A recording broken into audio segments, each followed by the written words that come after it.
प्रश्न है कि क्या हमारे पूर्वकृत कर्म का प्रभाव हमारे नवीन कर्म पर पड़ता है? जरूर पड़ता है, उसका पड़ता है। जो दैव है, प्रारब्ध है, वो बड़ा बलवान होता है। हमने जो पूर्व कर्म किए हैं, जिस जैसे बहुत अच्छा साधन चल रहा है, लेकिन अंदर से उसके अंदर क्रूरता, व्यभिचार प्रवृत्ति बार बार प्रेरित कर रही है, बार बार उसको विक्षेप पहुंचा रही है। वर्तमान में वो बिल्कुल अशुद्ध नहीं है, लेकिन सारे विचार अशुद्ध है। पूर्व का प्रारब्ध उसे प्रबल वेग से फंसाने की चेष्टा करेगा। पर अगर सत्संग जोर का है और भजन जोर का है तो विवेक प्रबल हो जाएगा।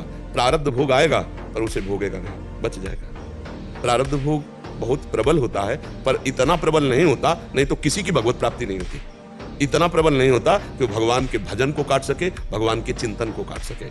अब जैसे अर्जुन का छात्र स्वभाव है, भगवान उनसे बार बार कह रहे हैं कि तुम यदि अज्ञान के कारण हमारी आज्ञा का उल्लंघन करोगे, भाई जब तुम्हारी निंदा करेंगे ना, तो छात्र स्वभाव तुम्हारा जागृत होगा, बरबस तुम्हें युद्ध में लगा देगा। अभी हमारी आज्ञा मान करके शुरू कर दो, नहीं बरबस तुम्हें युद्ध करना पड़े, क्योंकि तुम्हारा स्वभाव छात्र है। और जहां ये निंदा की अपने लोग, फिर आपको बरबस युद्ध करना पड़ेगा। तो स्वभाव जो बना हुआ है वो 3 गुणों से बना हुआ है। लेकिन भजन त्रिगुणातीत है, भगवान त्रिगुणातीत है। अगर हम त्रिगुणातीत भगवान का भजन करने लगे तो हमारा स्वभाव भी बदल जाएगा, हमारा भाव भी बदल जाएगा, देहाभिमान ना, हमारा प्रारब्ध कुछ नहीं बिगाड़ पाएगा। चाहे वो शरीर में आवे, चाहे वो बुद्धि में आवे, चाहे जैसा प्रभाव दिखावे, कुछ नहीं बिगाड़ पाएगा यदि भजन है तो।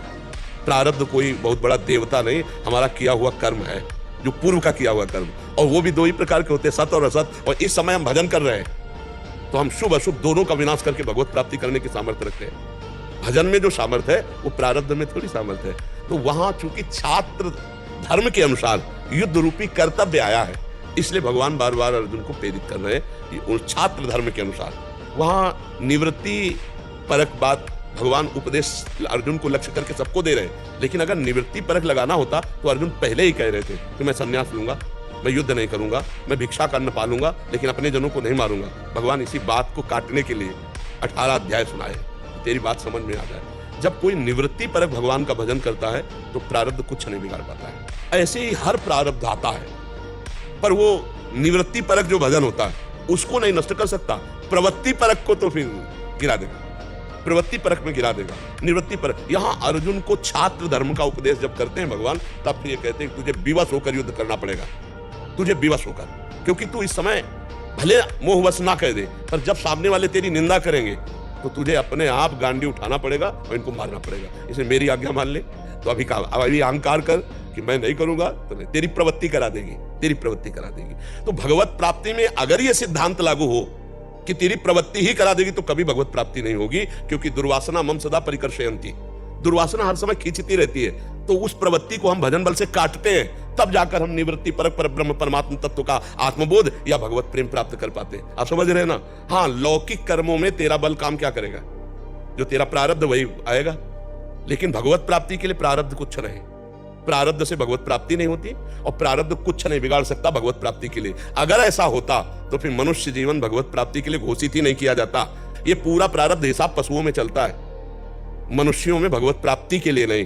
कर्म फल और कर्म प्रेरणा ये प्रारब्ध करता है। उसके 2 ही होते हैं, सुख या दुख, पुण्य या पाप। इसी से प्रेरित होता बनता है प्रारब्ध। ये जो शरीर बना दोनों से मिश्रित बना है, पाप और पुण्य से। तो प्रारब्ध क्या प्रेरित करेगा? पाप और पुण्य का ही प्रेरणा करेगा।